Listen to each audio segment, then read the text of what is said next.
सभी राष्ट्रवादी और सनातनी भाइयों का स्वागत है पॉलिटिकल बज़ में। दोस्तों, अरविंद केजरीवाल और उनके नायब नगीने मनीष सिसोदिया, सत्येंद्र जैन को एंटी करप्शन ब्यूरो की तरफ से एक सम्मन भेजा गया है कि क्लासरूम घोटाला जो दिल्ली के अंदर में हुआ है उसके लिए पूछताछ करनी है।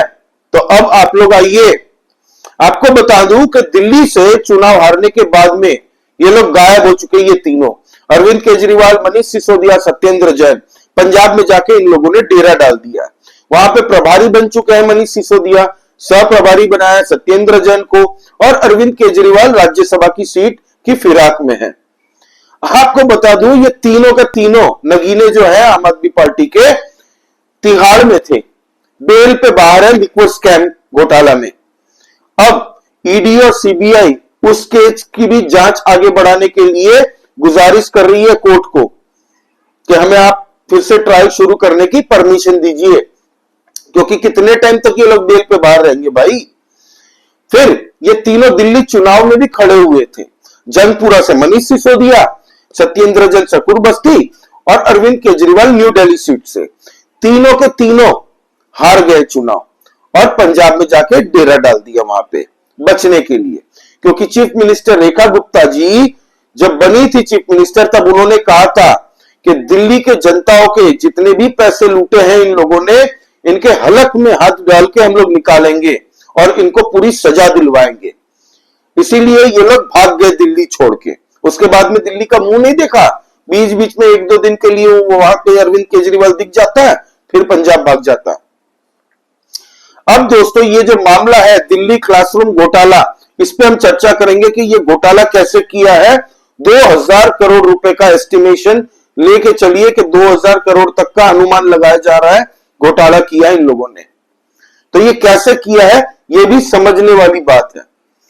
बात करते हैं दोस्तों, 2015 में जब अरविंद केजरीवाल की सरकार बनती है, तब बड़े बड़े वादे किए थे कि हम शिक्षा विभाग में क्रांति ला देंगे। अनाउंसमेंट कर दी थी कि 12,748 नए क्लासरूम बनाएंगे हम लोग।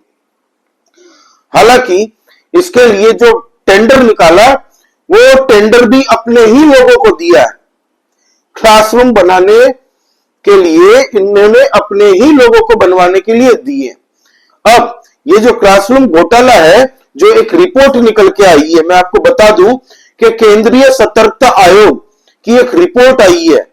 उसमें बताया जा रहा है कि नियमों का उल्लंघन किया गया है, धज्जियां उड़ाई गई है जिस तरीके से यह स्कैम किया गया है। पहले इन लोगों ने प्राइवेट कंसल्टेंट्स रखे थे। ये पूरे क्लासरूम का जो था, इसको पूरी तरह से कैसे करना है, कैसे टेंडर निकलवाना है, ये पूरे प्राइवेट कंसल्टेंट रखे थे इन लोगों ने। फिर एक स्क्वायर फीट बनाने में जो आज की मार्केट में प्राइस लगते हैं, वो 1200 रुपए पर स्क्वायर फीट का अनुमान लगाया जा रहा है इस रिपोर्ट के हिसाब से।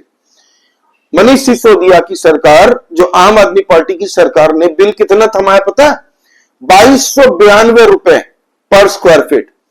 कहां 1200 रुपए पर स्क्वायर फीट में बन जाता, यहां पे भाई साहब ने बिल दिखाया 2292 रुपए। तो साफ साफ भ्रष्टाचार दिख रहा है और इसका अनुमान लगाया जा रहा है कि 2000 करोड़ तक का घोटाला है। फिर अब दोस्तों, जो आरसीसी स्ट्रक्चर तैयार होता है, आरसीसी की तैयार होती है, उसकी आयु कही जाती है कि 75 साल तक वो क्लासरूम बरकरार रहते हैं। आम आदमी पार्टी के मनीष सिसोदिया ने जो क्लासरूम बनवाया है, उसकी आयु कही जा रही है कि 30 साल रहेगी। सोचिए किस लेवल तक का भ्रष्टाचार किया है इन लोगों ने। रिपोर्ट के मुताबिक दोस्तों, ये कहा जा रहा है कि 17% से 90% ज्यादा बिल इन्होंने एड ऑन करवाया है। अपने ही लोगों से काम करवा रहे हैं, टेंडर दिया और अपने ही लोगों से भ्रष्टाचार करवा रहे हैं धड़ल्ले से। आपको बता दूं कि लिक्विड स्कैम घोटाला जो था ना, उसमें अभी ये तीनों बाहर है बेल पे।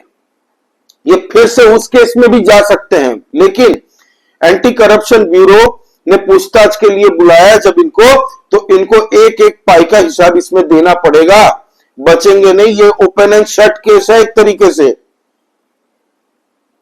एंटी करप्शन ब्यूरो ऐसे ही नहीं बुलाती, बुलाने के पहले पूरे सबूत तैयार होते हैं इनके पास में, एक एक चीज फाइलिंग होती है। और इतना जो टाइम लग रहा था, 100 दिन अभी भाजपा की सरकार को दिल्ली में हुए हैं, इस बीच में सारी फाइल तैयार हो रही थी। इसीलिए ये लोग पंजाब जाके बैठे हैं छुप के। अभी कुछ दिन पहले अरविंद केजरीवाल गुजरात में जाके बड़े बड़े डायलॉग फेंक के आए हैं। सोचिए कि हम गुजरात में भाजपा की सरकार को उखाड़ फेंकेंगे, जमानतें जब्त हो रही है इनकी हर जगह, और ये पंजाब में ऐश कर रहे हैं, सुपर सीएम की भूमिका निभा रहे हैं। आपको मोहल्ला क्लिनिक पंजाब के अंदर में फीता काटते अरविंद केजरीवाल दिख जाएंगे, साथ में भगवंत मान जी को भी ले जाते हैं। भगवंत मान जी चीफ मिनिस्टर है भाई, उनके काम में क्यों रोड़ा अटका रहे हो? सुपर सीएम की तरह काम कर रहा है अरविंद केजरीवाल। कल नटवरलाल अब बच नहीं पाएगा, क्योंकि ईडी और सीबीआई ने लिक्वर स्कैम घोटाले की पूछताछ के लिए ऑलरेडी कोर्ट को एक नोट लेटर भेज दिया है कि हम रिक्वेस्ट करते हैं, हमें जांच करनी है, हमें पूछताछ करनी है, तो इस केस पे आगे सुनवाई हो ताकि हम इसकी पूछताछ कर पाए। इनकी बेल अब कैंसिल हो। अब क्लासरूम घोटाला देखिए अब किस तरीके से किया है भाई साहब ने, तीनों बेल पे बाहर है। फिर भी अब ये तो खाली एक है जो सीएजी रिपोर्ट, भाई इतने सालों से दिल्ली के अंदर में सीएजी रिपोर्ट इन लोगों ने दबा के रखी थी, क्योंकि विधानसभा के अंदर में सीएजी रिपोर्ट अगर ये लोग लेके आते, पूरे देशवासियों को पता चल जाता किस लेवल का भ्रष्टाचार किया है हर एक डिपार्टमेंट में इन लोगों ने। इसीलिए भाजपा की सरकार जैसे ही बनती है, सबसे पहले विधानसभा के अंदर में सीएजी रिपोर्ट वो लोग लेके आए और हर एक रिपोर्ट को सार्वजनिक किया फ्लोर के पटल पे कि देखिए ये है, मेडिकल में इन्होंने भ्रष्टाचार किया है, लिक्वर स्कैम घोटाला किया है, डीटीसी बसों में घोटाला किया है। अभी हर डिपार्टमेंट से इनके पास पूछताछ होगी और हर केसेस में ये फंसेंगे पूरे। आप देखिएगा एक वक्त आएगा जब इनकी आधी उम्र जेल में ही सड़ के निकलेगी, इस लेवल तक का भ्रष्टाचार किया। ये खुद भाजपा के चीफ मिनिस्टर रेखा गुप्ता जी ने कहा है, ये बातें मेरी नहीं है। रेखा गुप्ता जी, परवेश वर्मा जी, ये लोग खुद बार बार कह रहे हैं कि इन लोगों ने जिस तरीके से दिल्ली को लूटा है, दिल्ली के टैक्स पेयर के एक एक पैसे की वसूलियत हम करेंगे और इनको जेल में सड़ाएंगे, सजा देंगे, कोई नहीं बच के जा पाएगा। कोई भी इसमें किसी का भी नाम इन्वॉल्व होगा वो फंसेगा।